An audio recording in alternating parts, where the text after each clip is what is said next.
I actually went through quite a bit of a process to find the right school for me and my department. Went through several states. I talked to a lot of people, and Highland Canine, when I spoke to them on the phone, Andy in particular, he was really thorough on exactly what they did here at the school.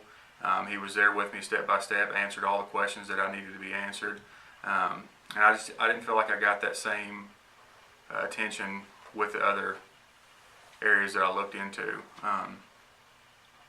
Ever since the first time I spoke to them on the phone, they've been there for me anytime, day and night, to answer any question, and that's the type of thing that I really enjoyed about being here with this organization.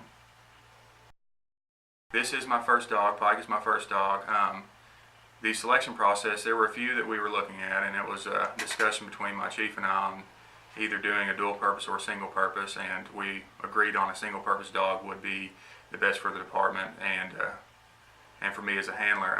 The first time that I saw Pike, I actually, to be honest with you, fell in love with him. He was a pretty dog to me. I've always wanted a German Shepherd.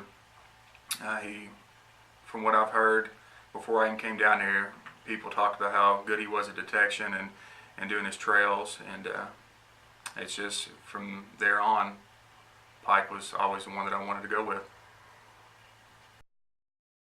What I like best about the handler school, and there were other people here, but it seemed with our group, each individual person was taught. It wasn't necessarily the type of thing where there were 20 students in a classroom and you were just getting the information thrown at you.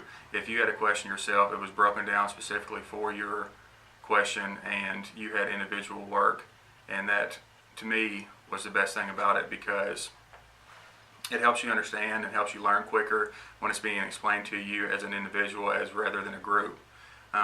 We had a lot of scenario-based training here at Highland Canine, and dealing with real-world stuff is totally different in some situations, but in the scenarios that we had here, we had individuals that were irate, would say things to try to distract us and our canines.